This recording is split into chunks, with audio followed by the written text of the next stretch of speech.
अखिलेश प्रताप सिंह प्रवक्ता है कांग्रेस पार्टी के, वो हमारे साथ हैं। गुरु प्रकाश जी प्रवक्ता बीजेपी के हमारे साथ है। विजय त्रिवेदी जी सीनियर जर्नलिस्ट है इस वक्त हमारे साथ है। आनंद विजय जी सीनियर जर्नलिस्ट है हमारे साथ है। सुनील यादव जी प्रवक्ता समाजवादी पार्टी के हमारे साथ हैं। अखिलेश प्रताप सिंह जी भी लगा देती हूँ, शायद मैं जी मिस कर गई, लेकिन मैं सबसे पहले शुरुआत करती हूँ सुनील यादव साहब आपसे।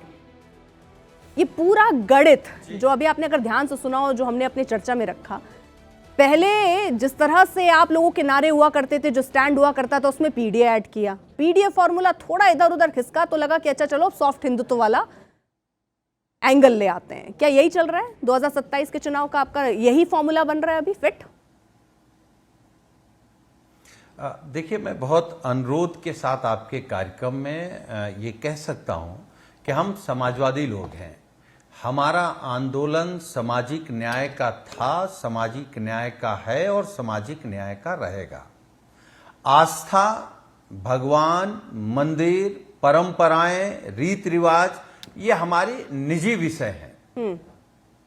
तो उस पर हम कभी, समाजवादी पार्टी कभी भगवान राम के नाम पे, कृष्ण के नाम पे, शिव के नाम पर वोट नहीं मांगेगी। ठीक है। हम धर्म को धंधा बनाने वाले लोग नहीं हैं। हम मंदिर को लुटवाने वाले लोग नहीं हैं। हम मंदिरों को तोड़वाने वाले लोग नहीं हैं। हम आस्था से खिलवाड़ करने वाले लोग नहीं हैं। हमारे लिए आस्था अलग है, संविधान अलग है। जब आस्था और संविधान हमसे अगर आप पूछेंगे तो हम संविधान को मुझे जरा ये बताएंगे क्योंकि आपके लिए समाजवाद क्या है? कि आस्था हमारा निजी विषय है। जी, समाजवाद क्या है? आप कह रहे हैं हम समाजवादी हैं ना, समाजवाद क्या है आपका?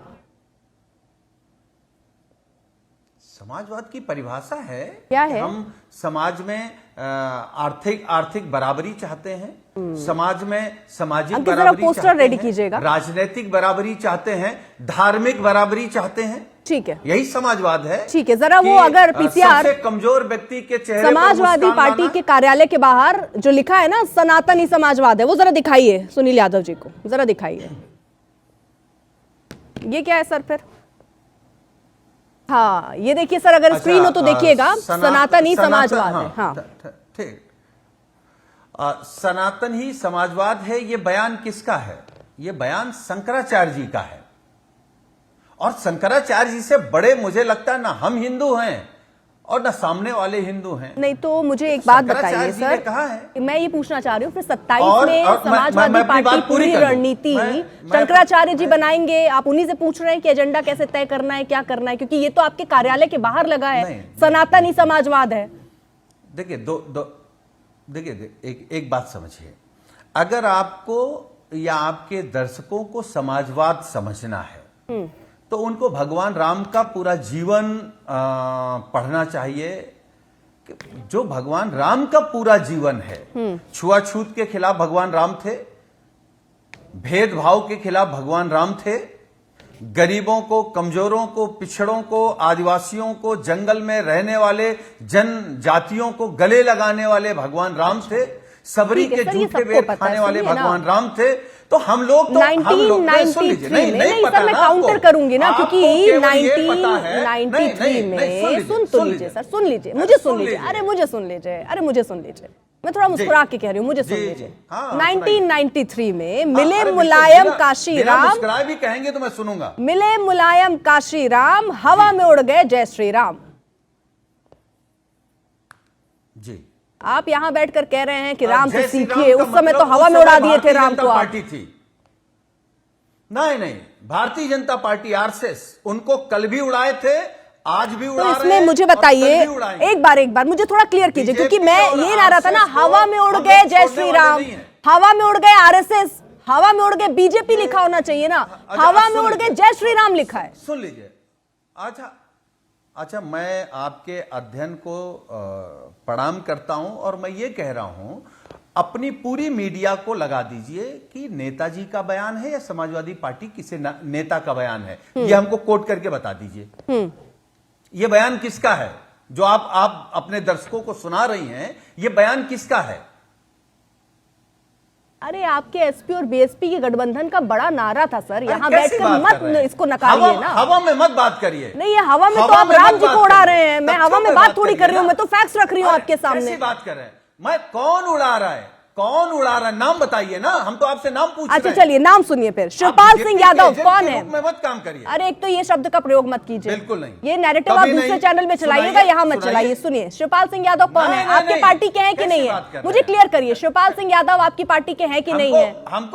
शिवपाल सिंह, ठीक है, सुना रही हूँ, सुनिए तो। शिवपाल सिंह यादव आपकी पार्टी के हैं कि नहीं है? है कि नेता नहीं? है हमारे, बड़े नेता हैं। बड़े नेता है, वो कुछ कहेंगे तो उनकी बात मानी जाएगी?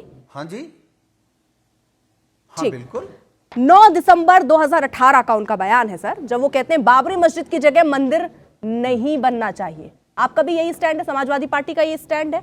और राम गोपाल यादव 2024 में कहते हैं मंदिर, सुन लीजिए, हाँ। मंदिर बेकार है, मंदिर बेकार है, वास्तु के अनुसार नहीं बना है, और वो बाबरी मस्जिद की जगह राम मंदिर नहीं बनना चाहिए, ये बात कह रहे हैं। ये समाजवादी पार्टी का स्टैंड है।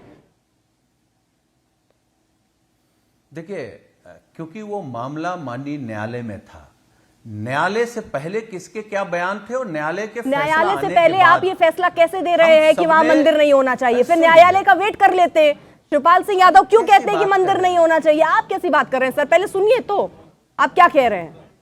नहीं, आप डिबेट को गलत दिशा में लिए जा रहे हैं, बिना तथ्यों के लिए जा रहे हैं। मैं तथ्य के साथ ले जा रही हूं और यहाँ आप फंस रहे हैं। बात मानिए। मैं तो कह रही हूँ न्यायालय की बात माननी चाहिए। तो आप अपने नेता शिवपाल सिंह यादव, जिनको आप कह रहे हैं बड़े नेता हैं, अरे सुनिए ना, आप कह रहे हैं, अरे तो ये बयान मैंने थोड़ी दे दिया है, ये तो आपके नेता कह रहे हैं, जिनको अभी आपने कहा बड़े नेता हैं, वो कह रहे हैं भाई मंदिर नहीं बनना चाहिए। उन्होंने जजमेंट क्यों दे दिया? जब पूरा मामला कोर्ट में है तो जजमेंट क्यों पास किया उन्होंने? ये तो आप ही की बात का विरोधाभास हो गया। कोर्ट में मामला था, क्यों उन्होंने बोल दिया ये बात कि मंदिर नहीं बनना चाहिए? जजमेंट कौन होते हैं वो देने वाले? आपने कह दिया कि आप फैसले से पहले कौन होते हैं जजमेंट। क्या आप में हिम्मत है कि बीजेपी के किसी बड़े नेता को कोट करें कि जजमेंट से पहले कोई बीजेपी का नेता कैसे कह सकता था कि हम मंदिर बनेगा? बात मत डाइवर्ट कीजिए, हिम्मत बात मत डाइवर्ट कीजिए। कोट कर दूंगी मैं, अभी मैं बोल दूंगी। क्यों भाग क्यों रही हैं आप? सर वो उनकी आस्था थी, अभी आपकी आस्था बदली है, इसलिए मैं सवाल पूछ रही हूँ। अभी आप राम के आदर्शों पर चलने की बात कर रहे थे, अभी आप बता रहे थे कि सनातनी समाजवाद की पैरवी कर रहे थे। अब जब मैंने आपके नेता का बयान बता दिया, जब आप फंसते जा रहे हैं तो आप उसको घुमाते जा रहे हैं। अब मोदी का नाम नहीं ले पाएंगे, अब मोदी का नाम नहीं ले पाएंगे कि मोदी का गलत बयान था, मोहन भागवत का गलत बयान था। अब आप आस्था पे मतलब आप ठीक है, अगर मैं ये कह देती हूँ उनका ये गलत बयान था, तो क्या आप ये कहेंगे कि शिवपाल सिंह यादव का गलत बयान था? किसका? आपने कहा मोदी योगी ने कोई ऐसा बयान कोर्ट से पहले दिया तो उनका गलत, मोदी और योगी का बयान गलत था, कह दिया मैंने। आप कहेंगे शिवपाल यादव का गलत बयान था?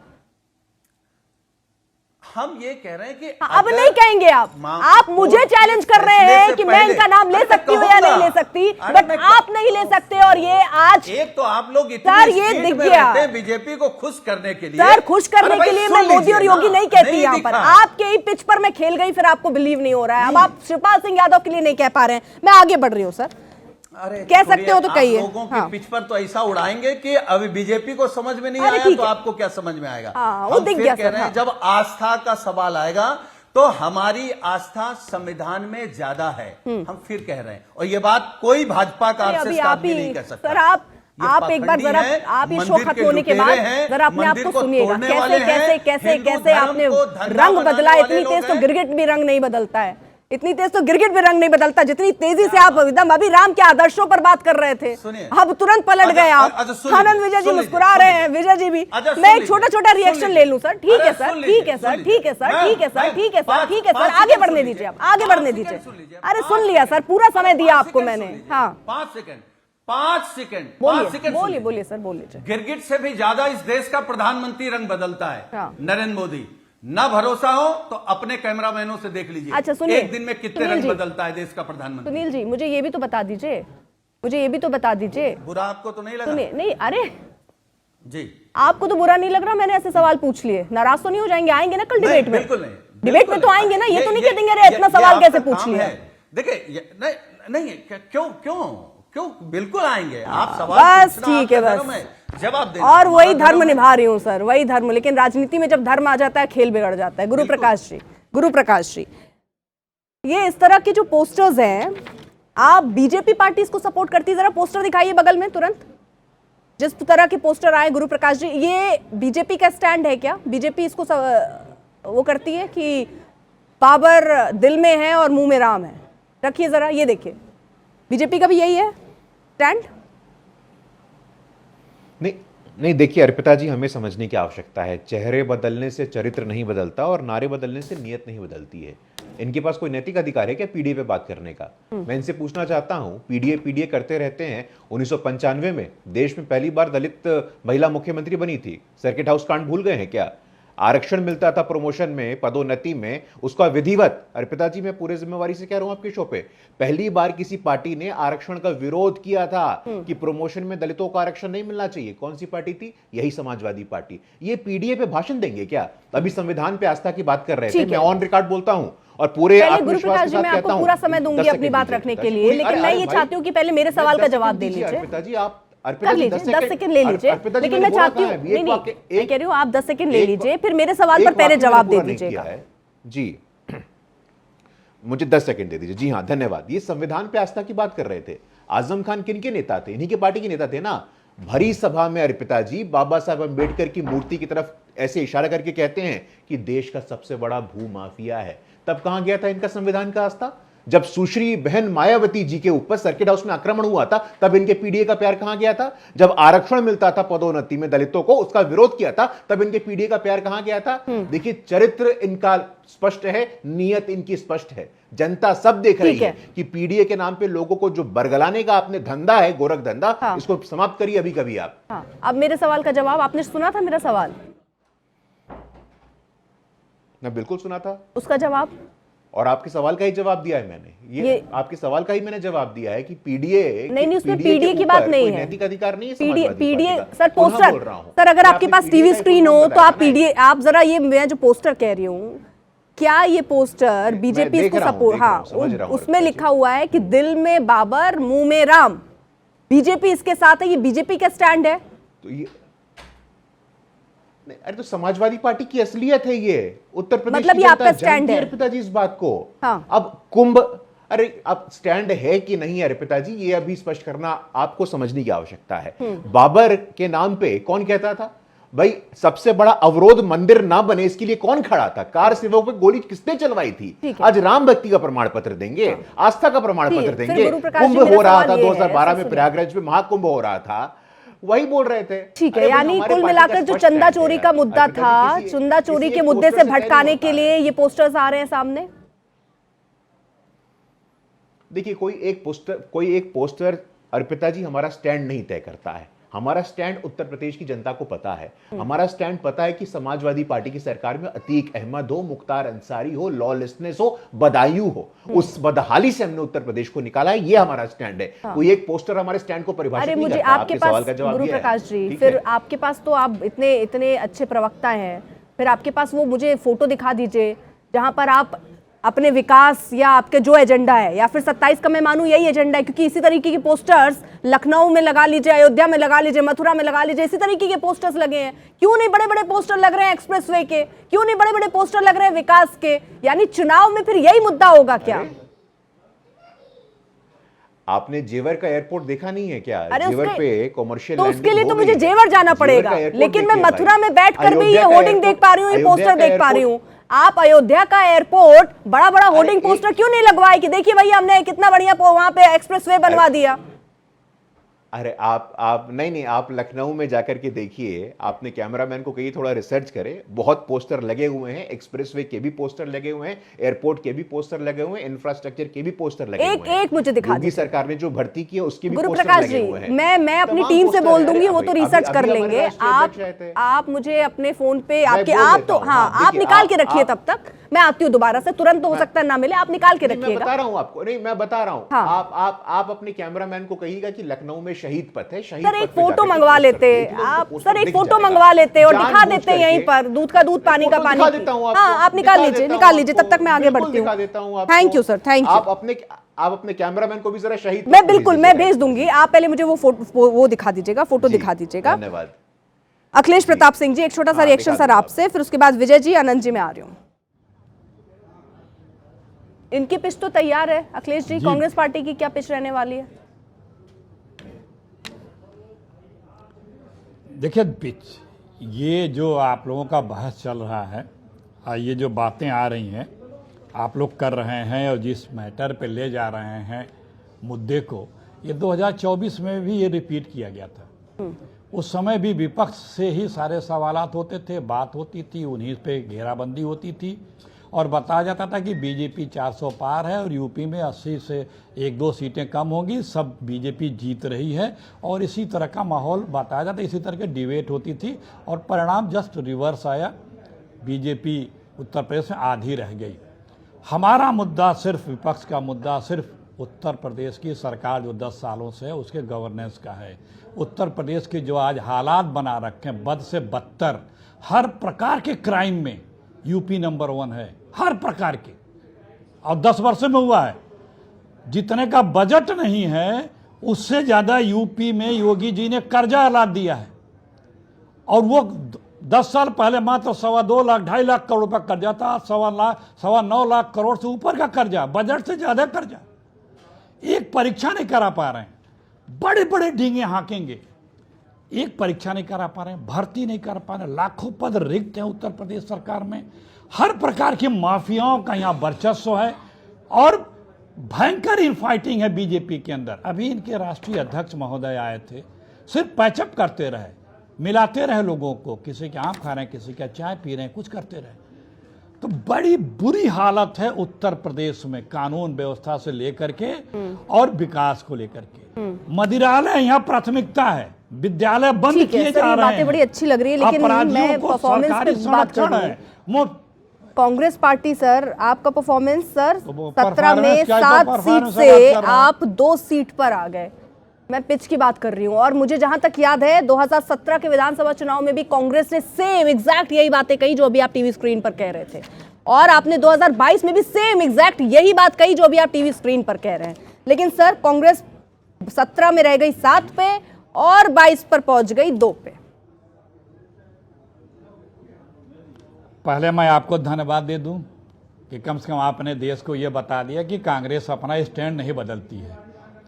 5 चुनाव में हमारा स्टैंड एक ही था, हमें इस पे गर्व है। हम सत्ता के लिए समझौते नहीं करते, विचारधारा नहीं बेचते हैं।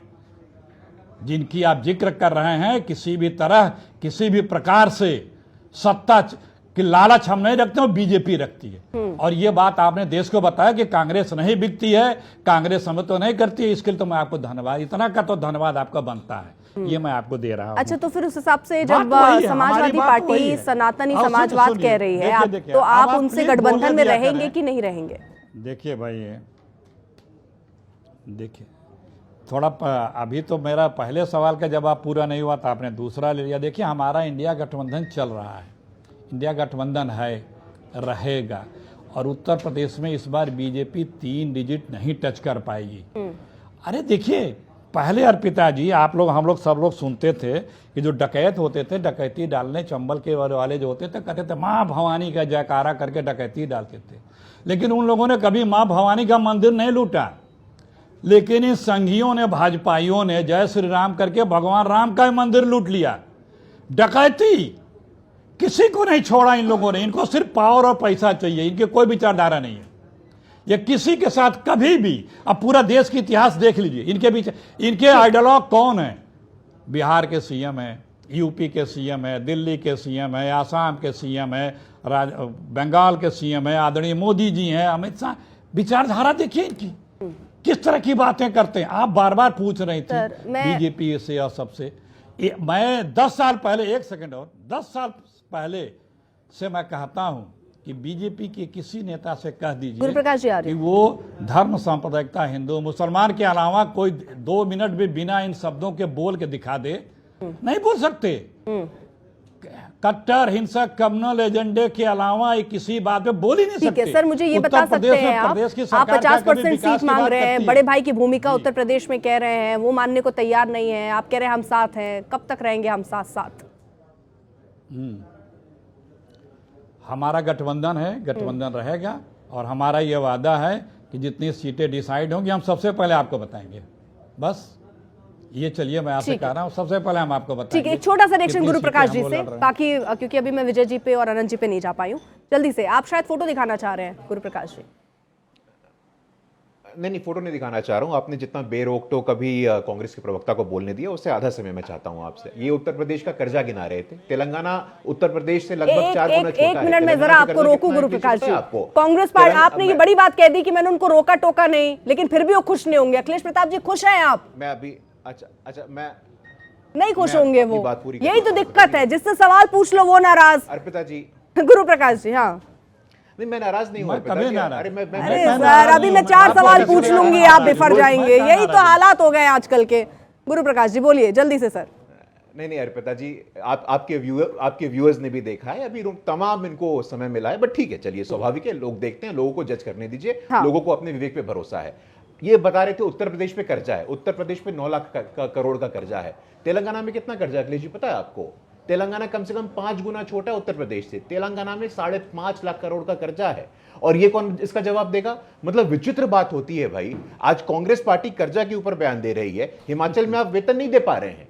हिमाचल में महीनों से आप वेतन नहीं दे पा रहे, वहां पे दलित समाज के छात्रों को छात्रवृत्ति नहीं मिल रही है, आंगनवाड़ियों को वेतन नहीं मिल रहा है, और यहां उत्तर प्रदेश में भाषण दे रहे हैं। उत्तर प्रदेश की जनता आपके चाल, चेहरे और चरित्र को जानती है। आप कह रहे थे ना कि बगैर धर्म की बात कर ले। अरे आपने तो 2007 में भगवान राम के अस्तित्व को नकारा था। कहिए मैं गलत बोल रहा हूं तो? 2007 में सर्वोच्च न्यायालय में हलफनामा दायर करके आपने एकदम कहा गलत था, बोल रहे हैं। और आज एकदम राम गलत भक्ति बोल रहे हैं। और आस्था और एकदम श्रद्धा गलत के बोल नाम रहे हैं पे राजनीतिकरण कर रहे हैं आप। राजनीतिकरण कर रहे हैं। यही आप बीच में बोलेंगे आप व्याकुल हो गए हैं। मैं पुनः बोलना चाहता हूं, जिस प्रकार उत्तर प्रदेश की जनता ने कांग्रेस पार्टी का अस्तित्व समाप्त कर दिया है। 2017 में अर्पिता जी लोग साथ आए थे, उत्तर लखनऊ के और दिल्ली के लड़के साथ में आए थे, और लड़कों की क्या दुर्गति कर दी थी उत्तर प्रदेश की जनता ने, हम जानते हैं। आज इनका अस्तित्ववादी संकट के बादल कांग्रेस पार्टी पे मंडरा रहे हैं, और कांग्रेस पार्टी का अस्तित्व समाप्त होने वाला है। निश्चिंत रहिए आप। ठीक है आप गुरु कह रहे थे प्रकाश कितने जी, सीट देंगे? आप चिरकुट आप पार्टी, किसने आप शब्द बोल को लिए उपयोग मन किया था? भरना, अब तो नाराजगी नहीं है ना? नहीं, आपने जितना मौका उनको दिया, आपने जितना उनको नहीं मौका सर, आप दिया, 2 मिनट उतना और मौका बोल मुझे लीजिए। दिया। आप ये 2 समानता है। समानता लग यही- गई, मैं बढ़ूं अब यही आगे? नहीं देखिए, नहीं, समानता ये लग गई हो तो मैं आगे ये बढ़ूं। समाजवाद यही है भाई। धन्यवाद। मतलब आप नहीं, समानता और सनातनी समाजवाद की बात समाजवाद, हो रही तो मैंने कहा ये अच्छी बात है। आप तो सनातनी समाजवाद हो गया, आप इसके साथ हैं समानता क्या? और समाजवाद, सनातनी समाजवाद, समानता और समाजवाद है। सनातनी समाजवाद है। समानता और समाजवाद है। ठीक है, बढ़ रही हूँ सर, बढ़ रही हूँ मैं बराबर समय गांधीवादी देने के बाद, समाजवाद हमारा बराबर दर्शन है। समय देने के बाद मैं जरा आगे बढ़ रही हूँ। विजय त्रिवेदी जी, ये पिच कौन सी तैयार हो रही है सर? ये कहां से शुरू किया था? अगर समाजवादी पार्टी को उठाकर देखें, फिर पीडीए तक आते हैं, फिर सॉफ्ट हिंदुत्व आ जाते हैं, और एक बार फिर से सर जैसे चुनाव आता है और हम पत्रकार ये बार बार देखते हैं कि ये कैसे पूरा धर्म में शिफ्ट हो जाता है। सारे वो गौर मुद्दे जो जनता से जुड़े मुद्दे हैं वो सब गायब हो जाते हैं सर। वो बढ़िया बढ़िया नारे चल रहे होते हैं एकदम राइम मिलाकर। देखिए अर्पिता जी, चुनाव जब आते हैं तो सब एक ही तरह से बिहेव करते हैं। सबको धर्म याद आता है, सबको जाति याद आती है, सब अपने अपने एजेंडा पर चलते हैं। आपने अभी गुरु प्रकाश जी से पूछा तो वो फ़ोटोज़ के लिए विकास की फ़ोटो, आपका सवाल तो गलत नहीं था। और ऐसा नहीं कि विकास की फ़ोटो नहीं है, विकास तो हो ही रहा है, तो उस पर कुछ काम हो, लेकिन वो आप अपना एजेंडा नहीं बना रहे उसको।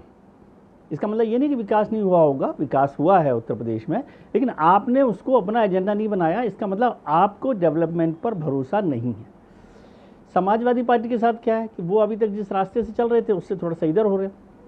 यहाँ समाजवाद के साथ परेशानी क्या है कि अखिलेश जी हिंदू नहीं बनना चाह रहे, वो एंटी जो हिंदू की इमेज है जो राहुल गांधी जी के साथ जुड़ी हुई है, उस एंटी हिंदू इमेज से थोड़ा सा दूर जाना चाहते हैं। इसलिए वो बार बार आप जब बात करेंगे तो वो केदारनाथ धाम की बात करेंगे, फिर और मंदिर की बात करेंगे, फिर संगम के स्नान की डुबकी लगाने की बात करेंगे। तो वो ये चाहते हैं, वो इस बारीक लाइन को रखना चाहते हैं कि भाई एंटी हिंदू इमेज के ग्रिप में या उस चक्कर में वो ना फंसे। वो जो चक्रव्यूह है एंटी हिंदू का वो ना पड़े, और ये डर उनको कांग्रेस के साथ रहने में लगता है। कांग्रेस की अपनी भूमिका है, जैसे अखिलेश जी ने भी कहा कि भाई उन्होंने नहीं बदला है तो वो अपने स्टैंड पर काम कर रहे हैं। लेकिन क्या समाजवादी पार्टी को लगता है कि जो पीडीए का जो उनका एजेंडा था जो पिछली बार चला वो इस बार कमज़ोर लग रहा है? क्या उनको लगता है कि पीडीए की जो लड़ाई है, पीडीए का काम खत्म हो गया है, या फिर वो एजेंडा नहीं चल रहा है इसलिए आप वहाँ से उतर के सनातन पर आ गए हैं? वो तो बेहतर होता, सनातन ही समाजवाद है कहने की बजाय समाजवादी पार्टी का नारा होता समाजवाद ही सनातन है। समझे? समाजवादी सनातन है तो ज़्यादा बेहतर होता समाजवादी पार्टी के लिए, लेकिन वहाँ पर वो उस मुद्दे से अड़कर इधर आना चाहते हैं। भारतीय जनता पार्टी भी, उनके पास तो धर्म का मुद्दा है ही, लेकिन उनको समझना चाहिए कि जो मुद्दा 2024 में राम मंदिर निर्माण के बाद, प्राण प्रतिष्ठा के बाद नहीं चला, वो अब चंदा चोरी के बाद, चढ़ावा चोरी के बाद कैसे चलेगा। क्या वो उससे बचना चाहते हैं, क्या उसके लिए कोई काम किया है, क्या इसकी चिंता उनको हो रही है। और समाजवादी पार्टी और कांग्रेस भले ही साथ हो कि ना हो, लेकिन दिल्ली और लखनऊ बीजेपी में साथ है। विजय जी, इतनी चिंताओं के बाद तो बाबर का जिक्र नहीं हो गया, यही सवाल तो है। हाँ, तो वो इसीलिए वो जिक्र हो रहा है ना उसका, क्योंकि आपको लग रहा है कि वो सब मुद्दे जिनको आप भरोसा, भाई आपको जब अपने डेवलपमेंट पे भरोसा नहीं है तो जनता कैसे भरोसा करेगी, इसलिए आप बाबर पर आ जाते हैं। मैं बाबर की बहस पर नहीं जाना चाहता कि बाबर किसके दिल में है या नहीं है, लेकिन उनको खुद को ये भरोसा हो। ठीक है, यानी अनंत जी, कहीं ऐसा तो नहीं कि बीजेपी को लग रहा हो कि राम मंदिर एक बड़ा मुद्दा था और चंदा चोरी कहीं बहुत बड़ा मुद्दा ना बन जाए, इसलिए कृष्ण जन्मभूमि भी ले आइए, इसलिए नमाज हनुमानगढ़ी में पढ़ी गई ये भी ले आइए, अब उसके बाद आप ले आइए कि इनके दिल में तो बाबर है, मुंह में भले राम रख रहे हो। अर्पिता जी, मुझे लगता है बीजेपी अपने एजेंडे को, जिस एजेंडा की आप बात करें, उससे और तीव्र करेगी। बाबर के अलावा वो औरंगजेब तक भी जाएगी। और श्री कृष्ण जन्मभूमि के मसले पर वो अभी देखिए, अभी औरंगजेब की एंट्री भी होने वाली है इसमें तो। और बीजेपी के लोग इसमें कभी पीछे नहीं हटते। पता नहीं क्यों गुरु प्रकाश जी कह रहे हैं कि दिल में बाबर मुंह में राम नारे से उन्हें आपत्ति है। हो सकता है कि आपत्ति ना भी कहा उन्होंने, लेकिन ये तो बीजेपी तो खुल के खेलती है अपने पिच पर। और एक बात और समझ लीजिए कि विकास के बाद कोई राजनीतिक दल इसलिए नहीं करती कि विकास में इमोशन नहीं होता। मैं हमेशा से कहता हूं, भारत कृषि प्रधान देश न कभी था न रहा, भारत भावना प्रधान देश है। यहाँ भावनाओं को भड़काकर वोट लिए जाते हैं। जब भावना उड़ गए श्री राम से भड़कती थी, तब समाजवादी पार्टी और काशीराम मिलके उस श्री राम को उड़ा देते थे। राम गोपाल जी संसद में कह देते थे कि गुंबद पे चढ़ तो गया, लेकिन हमने उतरने नहीं दिया उसको। अब भावना चूंकि दूसरी तरफ बह रही है, जिस ओर विजय जी ने भी हल्का सा इशारा किया कि एंटी हिंदू वाली छवि न हो जाए, लेकिन मुझे लगता है विजय जी की कहीं न माया मिली न राम। जिस प्रकार से मैं कल से देख रहा हूं कि कांग्रेस पार्टी के मुस्लिम नेता इस पर रिएक्ट कर रहे हैं, और जिस प्रकार से कल उन्होंने सहारनपुर वाले जो कांग्रेस के इनके सांसद हैं, उन्होंने जिस कड़ाई से रिएक्ट किया है, मुझे लगता है इसको तो पुनः फिर सोचना पड़ेगा कि कहीं सनातन करते हुए MY का समीकरण जो जिनको ये टेकन फॉर ग्रांटेड ले रहे हैं वो दरक न जाए। तो इन चीजों को सोचने पर हमें ये लगता है। और कांग्रेस की बात अभी कह रहे थे अखिलेश जी, मुझे थोड़ी सी टिप्पणी कांग्रेस पर भी करनी है, क्योंकि कांग्रेस पार्टी ने पिछले चुनाव में अपने सबसे बड़े ट्रम्प कार्ड को उतार दिया था। लड़की हूं, लड़ सकती हूं। याद होगा अर्पिता जी आपको भी ये नारा बहुत चला था। और लड़की हूं, लड़ सकती हूं के इतने बड़े नारे को लेकर उतरने वाली इनकी सबसे बड़ी नेत्री के आने के बाद पार्टी 2.5% और 2 सीटों पर सिमट गई। और इसमें विचारधारा और विचार से समझौता करने की बात कहते हुए मुझे बहुत अच्छा, सुनने में बहुत अच्छा लग रहा था। अखिलेश जी अभी कह रहे थे, लेकिन जनेऊ किसने पहना था कपड़े के ऊपर भाई? ये भी तो याद करने की बात है ना। इसलिए ऐसा नहीं है कि हर दल, एकदम सारे दलों के अपने अपने राम हैं। जिस प्रकार से आप देख लीजिए, जब वोट की बात आती है नहीं, लेकिन आनंद जी एक चीज ये भी जरा बता दीजिए, लगे हाथ, ये आपने कहा उनकी पिच तो है, वो पता नहीं क्यों स्वीकार नहीं कर रहे हैं, मतलब बीजेपी, लेकिन ये समाजवादी पार्टी के लिए तो नया मैदान है ना। क्लीन बोर्ड हो जाएंगे या 1-2 रन बना लेंगे? ये अर्पिता जी, इसमें आंकड़ों से मैं आपको थोड़ा सा बताता हूँ। 32% वोट इनको मिले थे, 41% वोट बीजेपी को मिले थे। 32% जब पिछली विधानसभा में समाजवादी पार्टी को मिले थे, लगभग 32-32% थे। तो उसमें MY तो इनको पूरा मिला था। जो आप आंकड़े दिखा रही हैं कि 18% और 9% को अगर मिला लें, उस हिसाब से देख लें, तो MY के समीकरण के हिसाब से 20% मुस्लिम और 11% यादव, 31% होते हैं। 32% इनको मिला था। तो अब उनको क्या 9% प्लस में की लड़ाई है, 9% इनको प्लस करना है। वो प्लस कहां से होगा? तो वो हिंदुत्व की पिच पे आ गए। लेकिन इसमें एक बड़ा खतरा ये है कि जब वो हिंदुत्व की पिच पर आ जाएंगे, तो कहीं जो उनका कोर वोटर है, जो बहुत लंबे समय से नेताजी ने, उनके भाई शिवपाल जी ने, राम गोपाल जी ने, तमाम बड़े नेताओं ने जो मुस्लिम वोट बैंक को कंसोलिडेट किया है, वो कहीं उनसे न छिटक जाए। ये एक खतरा तो है, जिससे आप क्लीन बोल्ड कर रही हैं, लेकिन आने वाले दिनों में अभी देखना होगा। ठीक है, जिसका जिक्र आप कर रहे हैं PDO फॉर्मूला, जिस पर हम बात भी कर रहे हैं कि समाजवादी पार्टी किस तरह से अपना ओवरऑल आपको चाहिए तो वोट ना। तो अब अगर देखिए पीडीए फॉर्मूला, पिछड़ा जाति जो लगभग 40%, दलित 20%, अल्पसंख्यक लगभग 19 से 20%। 2024 लोकसभा जो सबसे ज्यादा उत्साहित करता है कांग्रेस पार्टी को भी और उत्साहित करता है समाजवादी पार्टी को भी, जिसके बाद वो हर पिच पर खेलने के लिए तैयार है। उनको ऐसा लग रहा है भाई अब हम हर जगह बढ़िया परफॉर्म कर सकते हैं। उसका आत्मविश्वास या विश्वास कैसे आया वो समझिए। समाजवादी पार्टी 37 सीट पर 33.84% वोट के साथ पहुंचती है, कांग्रेस 6 सीट पर 9.53% के साथ और बीजेपी 33 सीट 41.67% के साथ। तो इस तरह का अगर वोटों का गणित समझे तो कोई ये कहता हुआ नजर आ रहा है। लेकिन जरा चलाइए, सियासत का जो नया समीकरण बनता जा रहा है जरा दिखाइए तो। एमवाई से आगे पीडीए की रणनीति। 2024 में 37 लोकसभा सीटों पर जीती एसपी के 25 ओबीसी सांसद आए, सिर्फ 5 यादव उम्मीदवार। उसके बाद कैसे आप पीडीए से ऐसे शिफ्ट हुए, कैसे महाकुंभ में संगम स्नान, रामचरितमानस को सांस्कृतिक संविधान बताया, इटावा में केदारेश्वर महादेव मंदिर निर्माण, अयोध्या को बेमिसाल धार्मिक नगरी बनाने का वादा, सनातन की आड़ में गोरख धंधा ना हो, यानी फिर सनातन की भी याद आने लगी। और अभी तो सब कुछ बदल गया है सुनील जी, सनातनी समाजवाद हो गया भाई जी। देखिए अर्पिता जी, मैंने शुरू में दोहराया था, मैं फिर दोहरा रहा हूं, हम समाजवादियों का आंदोलन सामाजिक न्याय का आंदोलन है। जहां तक बात धर्म की, संगम की, मंदिर की है, तो संगम तो नेताजी भी नहाने जाते थे। श्रद्धेय नेताजी के भी वीडियो हैं जो मुख्यमंत्री नहाने गए, और हनुमान जी की मूर्ति नेताजी ने लगवाई है। तो जब कभी आप लोगों की डिबेट में हम लोगों को ये साबित करने की जरूरत होती कि भाई हम भी हिंदू हैं, तो तकलीफ होती है। अब हम हिंदू किस तरीके के हैं? हम ऐसे हिंदू हैं जो किसी से नफरत नहीं करते, न जाति से, न धर्म से, न पिछड़ों से, न दलितों से। हम ऐसे हिंदू हैं जहां मंदिर पर आस्था है, मंदिर को लूटने का मन नहीं है। हम ऐसे हिंदू जो भगवान राम को मानते हैं, उनके नाम पर वोट नहीं मांगते। और जहां तक सवाल पीडीए का है अर्पिता जी, पीडीए ने ही 2024 में भारतीय जनता पार्टी को हाफ किया था, पीडीए ही 2027 में भारतीय जनता पार्टी को साफ करेगी। हमारी रणनीति भी पीडीए है, हमारा नारा भी पीडीए है, संगम जाते थे। लेकिन कोई कैसे भूल सकता है मुलायम सिंह यादव का 30 अक्टूबर 2 नवंबर 1990 में अयोध्या में कार सेवकों पर जब गोली चलाने का उन्हें आदेश दिया। उसके बाद 27 अगस्त 2016 को कहते 16 नहीं, अगर 30 कार सेवक भी मारे जाते तो हम पीछे नहीं हटते। 7 में वो आतंकवाद के मामले में मुस्लिम युवकों को फंसाने का आरोप लगा देते हैं। 13 में मुजफ्फरनगर दंगा केस में धार्मिक आधार पर कार्रवाई का आरोप लगा देते हैं, उन पर लगा। 12 और 13 में अखिलेश यादव आतंकवाद के आरोपियों पर केस वापस लेने की कोशिश करते हैं। 15 मार्च को 2012 को कब्रिस्तान की बाउंड्री वॉल योजना में 1300 करोड़ रुपए खर्च करने का दावा होता है। फिर ज्ञानवापी में शिवलिंग मिलने को बीजेपी की साजिश बता देते हैं। मतलब उधर पहले आपको हवा में राम जी भी उड़ गए, फिर उसके बाद शिवलिंग जो निकला वो बीजेपी की साजिश हो जाती है। फिर आप ये लिखते हैं कि सनातनी समाजवाद है। कैसे कर ले भरोसा भैया?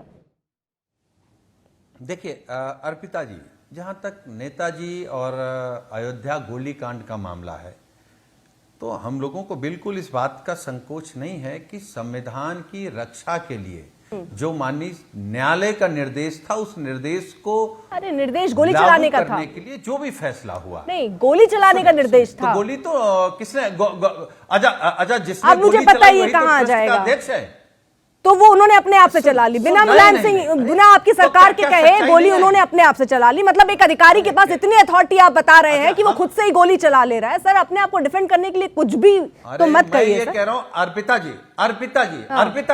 जल्दी से सर, वाइंड अप का समय हो गया। सर सॉरी आपको काटना पड़ा क्योंकि मैं सुनना चाह रही थी, लेकिन जो आप दलील दे रहे हैं वो वाकई समझ के परे है। आप कह रहे हैं वो अब ट्रस्ट में बैठे हुए हैं। अरे भाई उस समय किसने आदेश दिया? अधिकारी तो दिए हुए आदेश का पालन कर रहे होते हैं, और कार सेवक तो वहां पर केवल अपनी बात कह रहे थे। कौन सा ऐसा उत्पाद था जिस पे गोली चलानी पड़ी? कोर्ट ने ये थोड़ी कहा कि गोली चलवा दीजिए। फिलहाल देखते रहिए कूच।